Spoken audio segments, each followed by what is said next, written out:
Hello, ladies and gentlemen. Today, BQool invited Matthew, an ambitious Amazon seller who is most importantly using BQool Repricer. Today, Matthew is going to share with us about his experience with BQool, as well as giving some tips to other BQool users. So, let's welcome Matthew on our channel. Hi, Matthew. Could you introduce yourself? Thanks for having me. So I'm Matthew. I'm 24 years old. I'm from the UK, currently selling on Amazon UK. I'm a part-time seller. I work a full-time job elsewhere, and we've been selling on Amazon about 18 months now.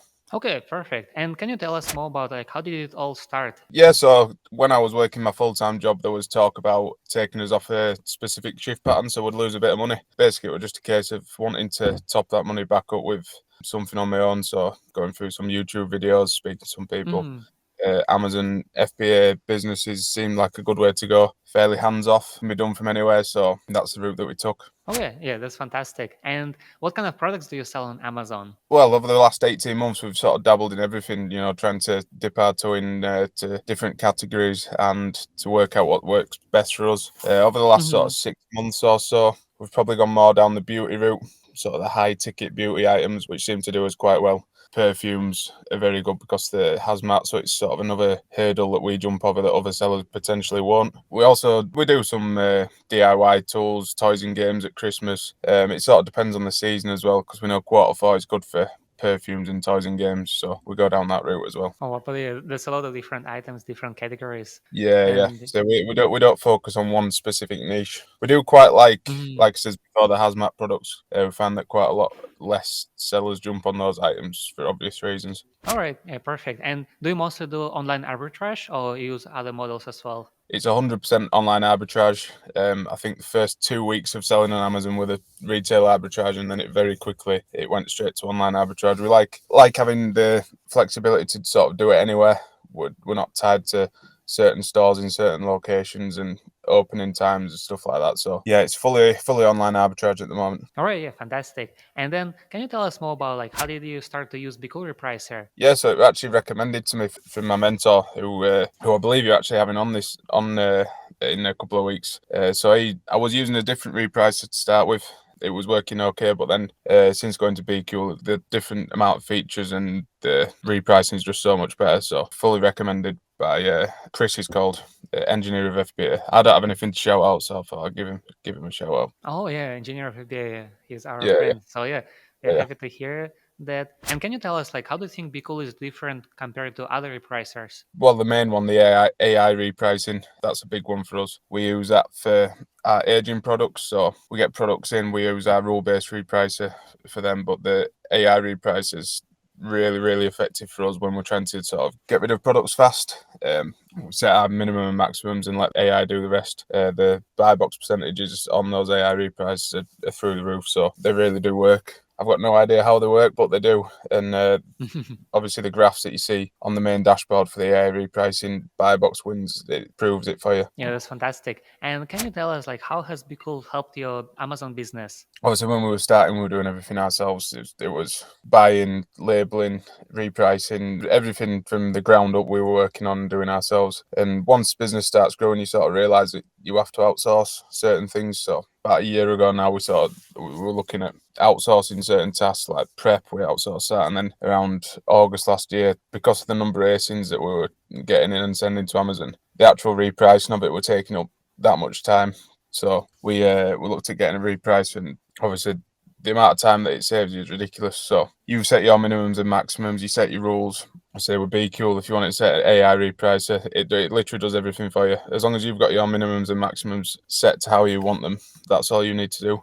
Obviously, we review them sort of weekly, sort of depending on the listing on the ASIN. We can sort of change them about a little bit, but the difference in time between changing them a little bit and fully repricing a whole group of ASINs is ridiculous. Also, you're looking at the difference in profit margins as well. If you're not repricing, if you're not using a repricer, you're doing all the repricing yourself, it's very possible that you're missing out on profit margins. You say one seller sells out and you've got it right at the bottom still. You could be boosting that price up, and that's when that repricer sort of comes in and does that for you, takes that stress away from you. Okay, yeah, perfect. We are happy to hear that. And do you think your buy box win percentage changed since you started to use BQool Repricer? I think when we weren't using a reprice, we were bricking the product, bricking the listings because we wanting the money in, the money out. That's sort of the business model that we've always worked to. So we want our money in and out as quick as possible. But having the repricer sort of keeps you on that buy box all the time, no matter what. But like I said before, it keeps those products at a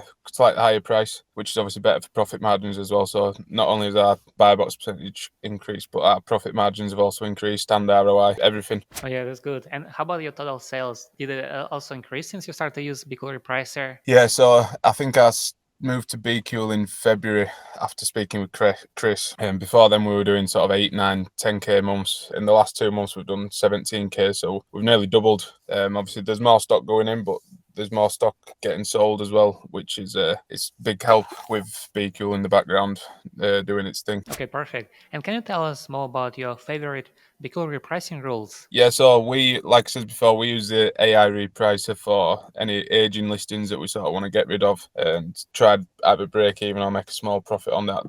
That's what works really well for us. But we use the rule-based rule-based repricer, with our own conditions set based on is FBM sellers, is Amazon on the listing, how many sellers are actually on the listing, so that all this sort of changes for us per racing. We also use the snooze feature, I think it's called. So at 3 a.m. in the morning, it stops repricing and boosts the price by 5%, and then Also, you like to starts. use scheduler as well. That's it. That's what I'm thinking of. Yeah.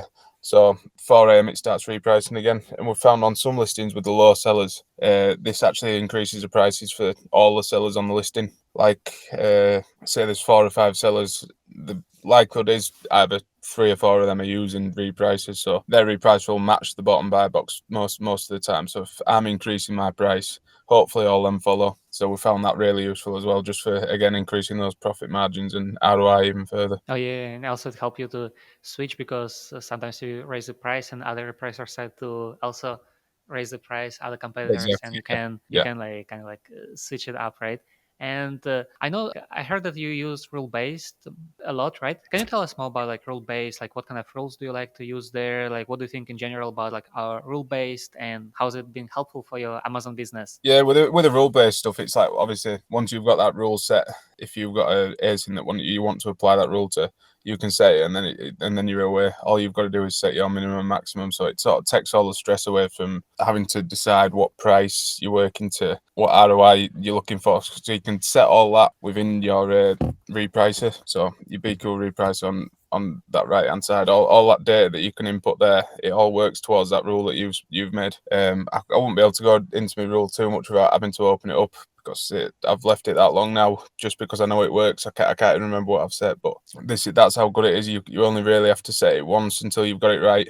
And then once you've got it right, it's there working away in the background for you. Okay, fantastic. And how about AI-powered repricer? Have you used it, and what do you think about our AI technology? Yeah, so like I mentioned before, for all the aging listings that we've got, so I think anything from 60 to 90 days that looking like they're not really selling that well, maybe a bad buy, listings tanked, whatever, for whatever reason, we use the AI repricer on them to sort of shove them on a little bit and try to get rid of the stock. So we've just a slight change on the minimum and maximums. Normally, as soon as you put that AI repricer on, you can see those sales start pushing through, even on those low selling items, say 10, 20 a month. Mhm. You can see the buy box percentage really getting pushed up. Obviously, there's a different features. We tend to like the profit boost, especially when we're selling those items off, because we don't want it to tank to the point where we're losing money. We'd rather sort of break even or make a small profit. So we found that the AI profit boost is the one that we go for. All right, yeah, fantastic. And how about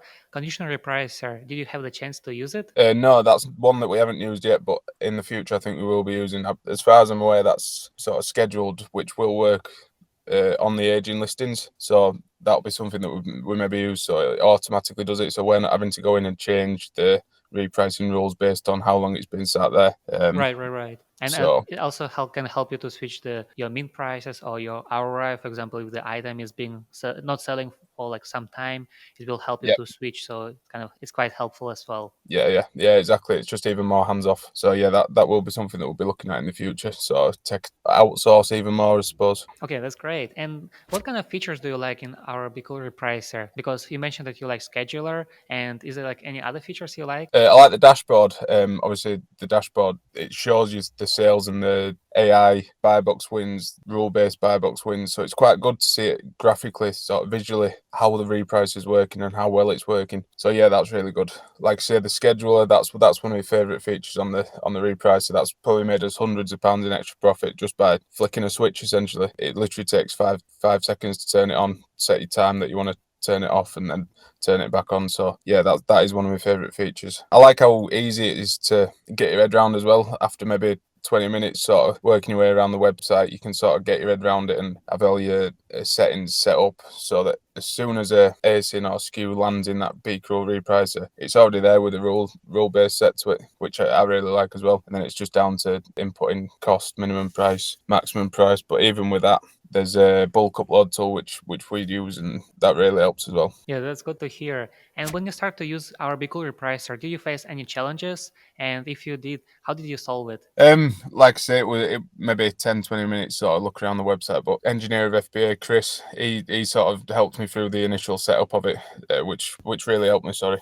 So I sort of I managed to get away from that initial learning curve just by having him there in the background helping me and showing me. But even without him, I believe it'd be there's like I say, you guys do videos all the time on YouTube, sort of help videos. There's all sorts out there on the internet which will help people with the initial setup of everything. Okay, perfect. And if anyone wants to start to use BQool Repricer, what kind of tips can you give to those people? Yeah, so obviously when you're setting up, you want to look at your minimum and maximum prices based on that listing. I made the mistake of just sort of setting a ROI to go through all of them, but we've found that what works is we sort of look into each listing, we set our minimum and maximums from that listing, from the keeper chart. And again, that scheduled price increase, if every Amazon seller did that, everyone would be selling for so much more. So the more people that use that scheduled pause on that repricer, the more money people are going to make. It don't really work when it's just one or two sellers doing it. Everyone's got to sort of join in and do that. So that'd be my top tip for anyone sort of jumping on BQool and getting involved with it. Yeah, that's great. Thank you so much for sharing like all those tips and strategies, and also like about your personal experience. I think it was very useful for all the people who gonna start to use BQool Repricer. So yeah, thank you so much, Matthew. Yeah, thanks for having me. See you next time. Yeah, see you later.